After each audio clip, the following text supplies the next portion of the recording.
Shalom. ప్రభు యేసు త్వరగా రమ్ము. మరణాత.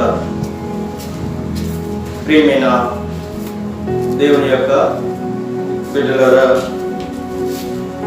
ఈ ఉదయకాల ధ్యాన వాక్యంలో కొన్ని విషయాలు మీతో పంచుకోవడానికి, మీతో ప్రభు మాట్లాడడానికి, అనేకమైన విషయాలు మీకు బయలుపరచడానికి ప్రభు సిద్ధపడి ఉన్నాడు. ప్రభు మాటలు ఎవరైతే విని ఆశీర్వాదాలు పొందుకుంటారో వాళ్ళు ప్రభు మన పక్షంగాను, మరి సట్టిపల్లి యొక్క పక్షంగాను, వృద్ధుల యొక్క పక్షంగాను, యవనస్తుల యొక్క పక్షంగాను, మరి నేను నుండి మిమ్మల్ని తొలగిపోలేకుండగా నేను గట్టికి రెప్పగా కాసి ఉంటానని ప్రభు మాట్లాడుతూ ఉన్నాడు. ఎందుకనంటే ఈ ఉదయకాల సమయంలో కొన్ని మాటలు ధ్యానించుకుందాం. దావీదు రాసిన కీర్తన 30వ అధ్యాయము మొదటి వచనము చదువుకొని ఆ మాటలు మనము ధ్యానించుకుందాం. యెహోవా నా శత్రువును నా విషయమై సంతోషనీయక నీవు నన్ను ఉద్ధరించి ఉన్నావు. అందుకై నేను నిన్ను కొనియాడుచున్నాను అని దావీదు పరిశుద్ధాత్మ దేవునితో మాట్లాడినట్లుగా ఈ లేఖనంలో మనము చూస్తూ ఉన్నాం. ఇక్కడ శత్రువు నా విషయమై సంతోషనీయగా నీవు నన్ను ఉద్ధరించి ఉన్నావు అని దావీదు మాట్లాడుతున్నాడు. ఒక ఉదాహరణ మీతో పంచుకోవాలని నేను ఇష్టపడుతున్నాను. ఒక ప్రాంతంలో ఒక కుటుంబము ఉండేది. అయితే వారి కుటుంబానికి ఒకే ఒక కుమారుడు. అయితే ఒక రోజుని తన కుమారుడు తన తల్లిదండ్రులతో మాట్లాడుతున్నాడు. డాడీ, మనము పర్యటన నిమిత్తము మరి నాకు జంతువులని, పక్షులని, అడవులని ఇవన్నీ నేను చూడాలి. నన్ను నీవు జూ పార్క్ తీసుకెళ్ళినట్లయితే నేను ఎంతగానో సంతోషిస్తాను అని తండ్రి దగ్గర కుమారుడు గారంగా మాట్లాడుతున్నాడు. అయితే తల్లి తండ్రి తన కుమారుడిని చూసి ఎంతో సంతోషంతో నా కుమారుడు ఎప్పుడు నన్ను అడగలేదు అని అనుకుని ఒక రోజుని తన కుమారుడిని తీసుకుని వెళుతూ ఉన్నారు. తల్లి పక్కన, తండ్రి పక్కన. తల్లి ఒక చేయి పట్టుకుంది, తండ్రి ఒక చేయి పట్టుకుని మయ్యాన్ని నడిపించుకుంటూ తీసుకెళ్తూ ఉన్నారు.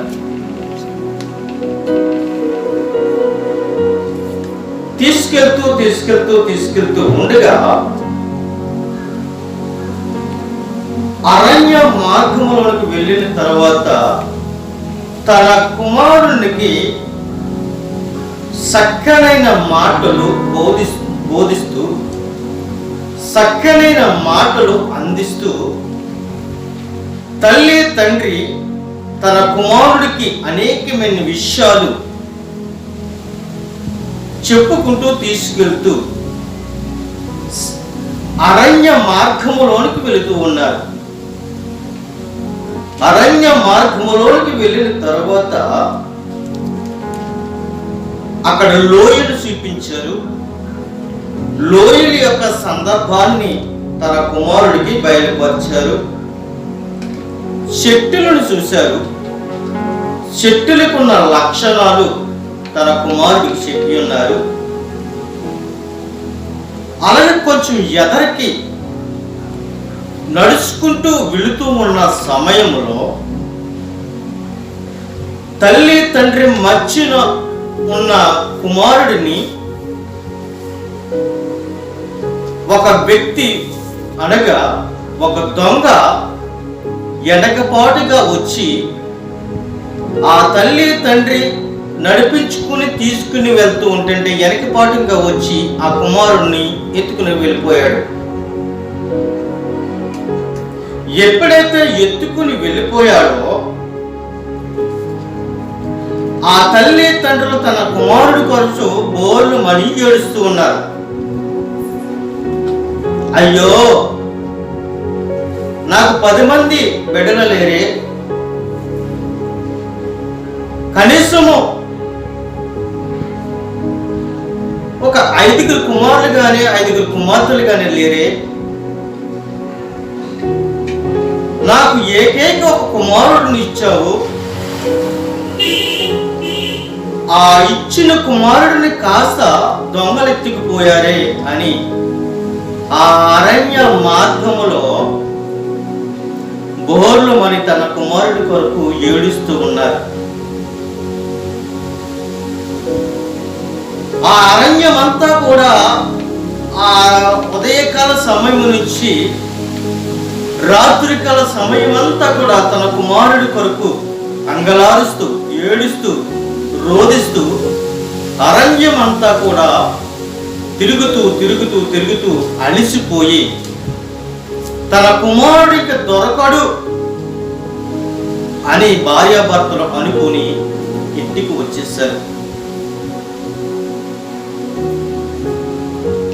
ఎప్పుడైతే వచ్చేసారో తన కుమారుడిని మర్చిపోలేని ఆలోచనలు, తన కుమారుడికి ఉన్న ప్రేమ వాళ్ళ మర్చిపోలేకపోతూ ఉన్నారు. అయితే అరణ్యానికి తీసుకుని వెళ్ళిన సమయంలో తన కుమారుడికి ఇంటికాడ నుంచి అరణ్య మార్గములు వెళ్ళేంత వరకు కూడా తన కుమారుడిని మౌనంగా ఉండనివ్వలేదు తల్లిదండ్రులను. వాళ్ళ నేర్చుకున్న అనుభవమును, వాళ్ళ జీవితంలో జరిగిన సందర్భాలని తన కుమారుడికి నేర్పారు. ఆ మాటలు తన కుమారుడు హృదయంలో నాటికిపోయి ఆ మాటలు ఎప్పుడైతే దొంగ వచ్చి ఎత్తుకుని వెళ్ళిపోయి ఒక బజారులోనికి తీసుకుని వెళ్ళి ఆ బజారులో ఒక 1000 రూపాయలకి ఆ కుమారుడిని అమ్మేసుకుని వెళ్ళిపోయాడు. చూసారు, 1000 రూపాయలకి ఒక బజారులో ఆ కుమారుడిని అమ్మేసుకుని వెళ్ళిపోయాడు ఆ దొంగ. ఆ బజారులో ఒక రాయి మీద కూర్చుని ఏడుస్తూ ఉన్నాడు తన కుమారుడు. ఎవరి కొరకు ఏడుస్తున్నాడు? తల్లిదండ్రుల కొరకు ఏడుస్తూ ఉన్నాడు.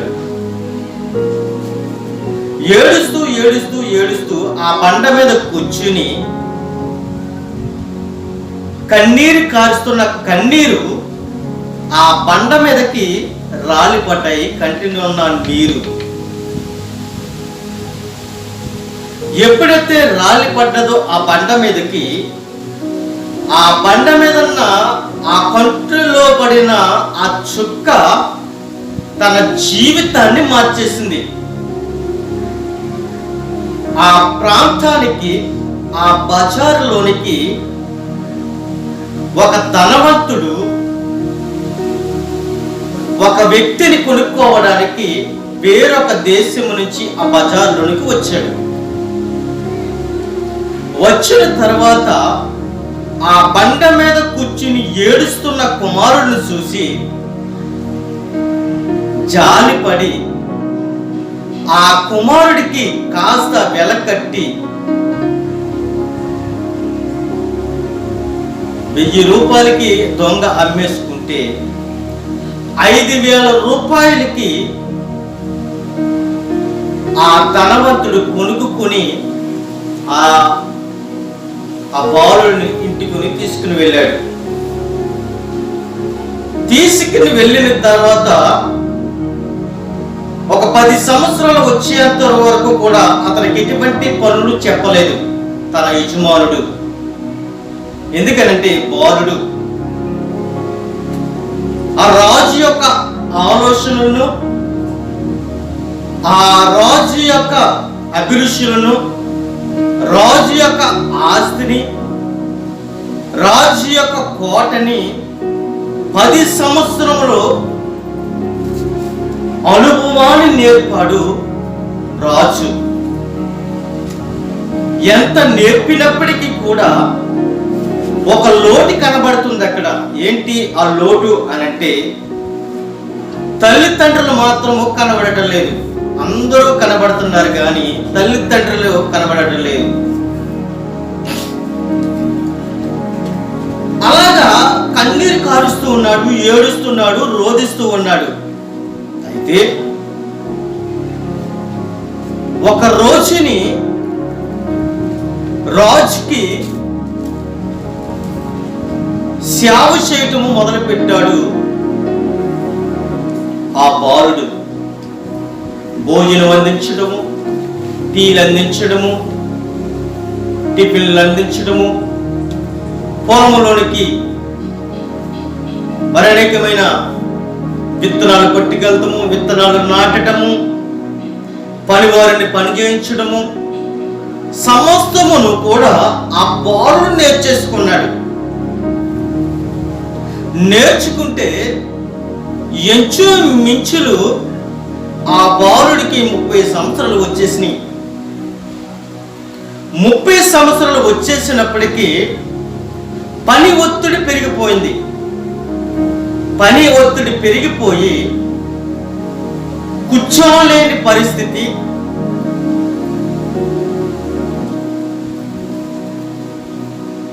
పరిగెట్టలేని పరిస్థితి. ఎందుకనంటే పని ఒత్తిడిలో అలసిపోతూ ఉన్నాడు ఆ బాలుడు. బాలుడు కాస్త యవన కాలములకు వచ్చేసాడు. ఒక రోజుని తన యజమానుడు పిలిచి తన కష్టాన్ని చూసి, ఒరే అబ్బాయి, ఎంత కష్టపడుతున్నావు, ఈ కష్టాన్ని చూడలేకపోతూ ఉన్నాను. అయితే నేను ఒక బజారుకి నేను పంపిస్తాను. నీకులాగా కష్టపడి పరిగెట్టగలిగిన, ఓర్పుతో పనిచేసిన ఒక బాలుడిని కొనుక్కునిరా అని 1,00,000 రూపాయలు ఆ కుమారుడికి ఇచ్చి బజారుకి పంపించాడు. చూడండి, ఏ బజారులో అయితే తన కుమారుడిని కొనుక్కుని తీసుకుని వెళ్ళాడో ఒక ధనవంతుడు, అదే ధనవంతుడు మళ్ళీ తిరిగి 1,00,000 రూపాయలు ఇచ్చి అదే బజారులో ఒక కుమారుడు కొనుక్కురా అని ఆ వ్యక్తిని పంపించాడు. ఆ వ్యక్తిని పంపించిన తర్వాత ఆ వ్యక్తి ఆ బజారులోకి వెళ్ళి తిరుగుతూ ఉన్నాడు. ఒక మూలని చిరిగిపోయిన బట్టలను,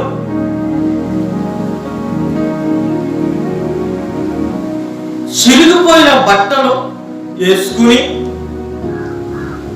భుజానికి ఒక మాసిపోయిన సంచి తగిలించుకుని, జుట్టుకి కనీసం తలంటుకునే పరిస్థితి కూడా లేకుండా జుట్టు పెరిగిపోయి, గెడ్డము పెరిగిపోయి ఒక మూలను కూర్చున్నాడు ఒక ముసలివాడు. ఆ ముసలివాడి దగ్గరికి వెళ్ళి అంటున్నాడు, నీవు నాకు కావాలి అని అంటే, ఈతను వృద్ధాపంలోకి వచ్చేస్తాడు. ఇతనికి ఇంకొకరు సేకరణ చెయ్యాలి తప్ప గాని రెండోదిగా అతను లెగిసి పరిగెట్టే పరిస్థితి లేకుండా పోయింది. అయితే ఆ ముసలి వాడికి ఆ ₹1,00,000 వెల చెల్లించి ఆ ముసలి వాడిని తీసుకుని తన యజమానుడి దగ్గరికి తీసుకుని వెళ్ళాడు. ఎప్పుడైతే తీసుకుని వెళ్ళాడో ఆ ధనవంతుడు అనే ఆ రాజు తన యజమానుడు అంటున్నాడు, ఒరే నీకేమన్నా మతికిని పోయిందా? నేను ఒక బాలుడిని తీసుకుని రామంటే ముసలివాడిని తీసుకుని వచ్చావు, వీడేం చేస్తాడు రా అని చెప్పి అని తీసుకుని వెళ్ళి అప్పగించేయి. అని నడవలేని పరిస్థితి, కూర్చోలేని పరిస్థితి, పరిగెట్టలేని పరిస్థితి అని చెప్పి పంపించేయమంటే అతని దగ్గర అంటున్నాడు, అయ్యా అతను నాకు కావాలి. ఏమన్నాడు? అయ్యా రాజా అతను నాకు కావాలి అంటున్నాడు. నీవు నాకు చేయటమే కష్టం అనుకుని నీకు ఒక పనివాడు కావాలని, నీకు విశ్రాంతి ఇవ్వాలని నేను కోరుకుంటే నాకు చేస్తానంటున్నావు, అతనికి చేస్తానంటున్నావు, ఏంటి కథ అని అడిగినప్పుడు ఆ సమయం వచ్చినప్పుడు నేనే చెప్తాను రాజా అని రాజుతో అన్నప్పుడు ప్రతిరోజు ఆ రాజుగారికి గిన్నెందించి చక్కగా అలంకరించి ఆ రాజుగారు చెప్పిన ప్రతి పనిని చేసి అదే రీతిగా ఆ ముసలివాడికి కూడా పనిచేస్తున్నాడు. స్నానం చేయిస్తున్నాడు, బట్టలు ఉతుకుతున్నాడు, తలకి కటింగ్ చేస్తున్నాడు, వారం గడ్డం గీస్తున్నాడు. ఈ రాజు కంటే ఈ ముసలివాడి సేకరణ ఎక్కువైపోయింది. ఈ రాజు భరించలేకపోతూ ఉన్నాడు. ఎంత కష్టమైన భరిస్తున్నాడు ఈ యవనస్తుడు. ఓ రోజుని 2 సార్లు పిలిచాడు రాజు. రే పని ఎక్కువైపోతుందిరా, నువ్వు అలిచిపోతున్నావురా, పొలం వెళ్ళాలి, పొలం నుంచి ఇంటికి రావాలి, మళ్ళీ నాకు చూసుకోవాలి, మళ్ళీ ఆ ముసలివాడిని చూసుకోవాలి, ఎందుకు వచ్చిన కర్మ అని అంటే అప్పుడంటూ ఉన్నాడు, అయ్యా ఎంత కష్టం వచ్చినప్పటికీ కూడా నేను భరించగలను అన్నాడు. అయితే ఆ పనివారిలో చేసిన కొంతమందిని ఈ యవనస్తుడి మీద స్వార్థముతో వీడిని తప్పించాలని రాజు దగ్గరికి వెళ్ళి, రాజా నీకు కంటే ఎక్కువగా 3 రెట్ల ముసలివాడిని సేకరణ చేస్తున్నాడయ్యా, వాడు తండ్రినేమో, అందుకే వాడు వాడింటికి వెళ్ళి ఆ ముసలివాడిని తీసుకుని వచ్చాడు కన్న తండ్రి కోసము అని ఆ రాజు దగ్గర ఫిర్యాదులు ఇస్తూ ఆ యవనస్తుడి మీద మరి ద్వేషం కలిగేలాగనను, కోపం పెరిగేలాగన మరి వీళ్ళు సారీలు చెప్తూ ఉన్నారు పక్కన ఉన్నవారు. ఒక రోజుని భరించలేకపోతున్నాడు. ఓ రోజుని పిలిచి, ఒరే అబ్బాయి వాడు ఎవడు, ఎక్కడిని తీసుకొచ్చావు అని అంటే సమాధానం చెప్పట్లేదు. మీ నాన్న అని అంటే సమాధానం చెప్పట్లేదు. మరి ఎవడు అని అంటే సమాధానం చెప్పట్లేదు. అలాగే 2-3 రోజులు ఆ యవనస్తుడిని నిలదీగా ఒకే ఒక మాట అన్నాడు. ఏమన్నాడు తెలుసా? రాజా నీ ఇంటికి రావడము దేవుడు కృప చూపిస్తే నీ ఇంటికి నేను వచ్చాను అనుకుంటున్నావేమో నీవు. నా తల్లి నా తండ్రి నన్ను ఎంతగా ప్రేమించారో, ఎంతగా నన్ను ఆదరించారో, నీకంటే 3 రెట్లు నేను కోటేశ్వరుడిని. అయితే నా తల్లిదండ్రులతో నేను సహవాసము కలిగి, ప్రేమ కలిగి, నా తండ్రిని నా తల్లిని ఒకే ఒక మాట అన్నాను, నేను అరణ్యంలో పర్యటన చేయాలి, జంతువులను చూడాలి, అడవులను చూడాలి, జలరాశులను చూడాలి. ఈ రోజుని నన్ను తీసుకుని వెళ్ళాలని నా తల్లిదండ్రులతో చెబితే, వాళ్ళ దగ్గర నన్ను మారమును చేస్తే, వాళ్ళు తీసుకుని వస్తున్న అరణ్య మార్గములో నా తల్లి తండ్రులు నాకు నేర్పిన బోధ, నా తల్లి తండ్రులు చెప్పిన మాటలు నా హృదయంలో భద్రపరుచుకున్నాను అని అంటున్నాడు. ఏ తల్లిదండ్రుల దగ్గర నుంచి నన్ను ఎత్తుకుని వచ్చేసి ఒక బజారులో తీసుకుని వచ్చి నన్ను అమ్మేశాడు, ఆ వ్యక్తి ఇతను. ఆ వ్యక్తినే నేను. నన్ను తీసుకుని వచ్చి నన్ను అమ్మేశాడు వీడు దొంగ. అయితే నేను దొంగగా భావించటలేదు. ఎందుకనంటే నా తల్లిదండ్రులు లేని లోటు నీ దగ్గర నేను తీర్చుకున్నాను.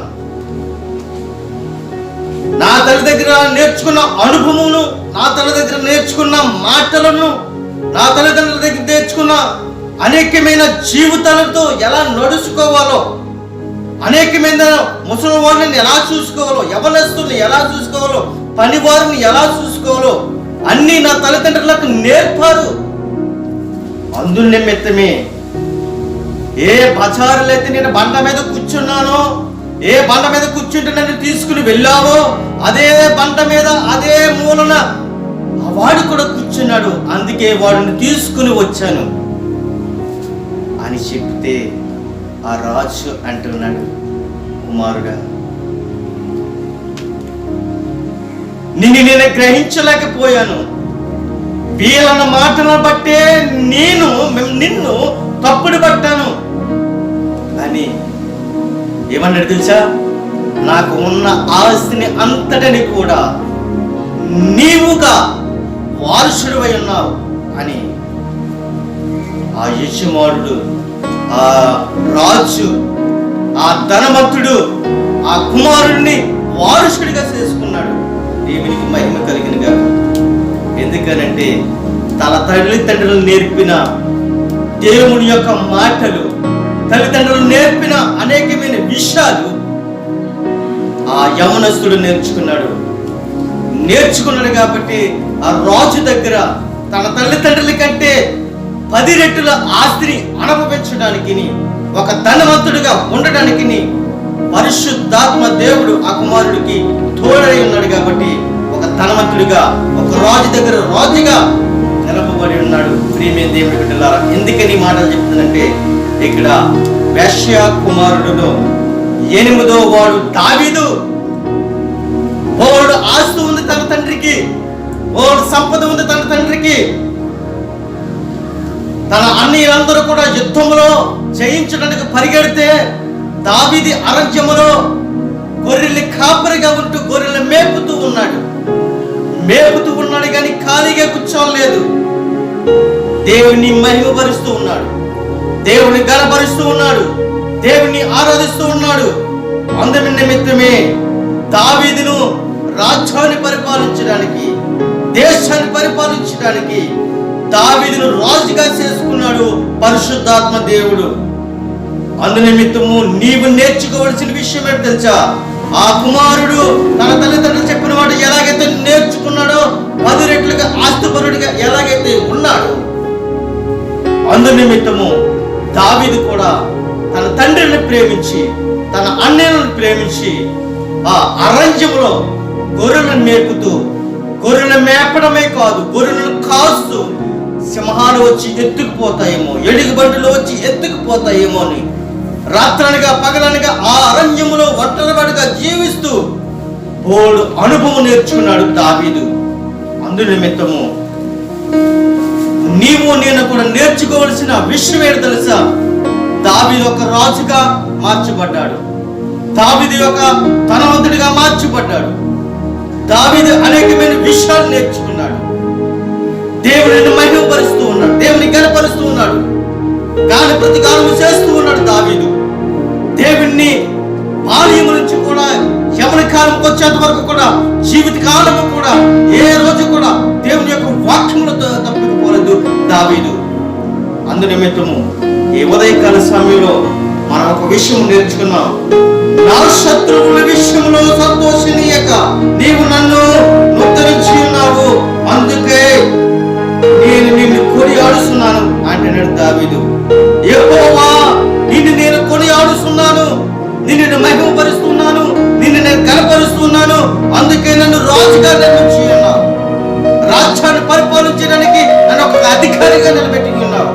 ఒకప్పుడు గొర్రెలు మేపే నన్ను దేశాన్ని పరిపాలించే నాయకుడిగా నిలబెట్టుకున్నావు. అందునిమిత్తము నేను నా జీవిత కాలమంతా కూడా నిన్ను మర్చిపోను ప్రభా అని దావీదు ఆరాధన చేస్తూ కనపరుస్తూ దేవుని మహిమపరుస్తూ రాత్రి పగలు కూడా అరణ్యంలో ఆ గొర్రెల దగ్గర దేవుని మహిమపరుస్తూ ఉన్న సమయంలో దేవుడు సమూయేలు చేత అరణ్యంలో ఉన్న దావీదుని పిలిపించి ఆ సమూయేలు ఆ దావీదుని అభిషేకించినట్లుగా మనం చూస్తూ ఉన్నాం. ప్రేమ దేవుని పిల్లలు, అందునిమిత్తము ఈ ఉదయకాల సమయంలో కొన్ని విషయాలు మనం నేర్చుకున్నాం.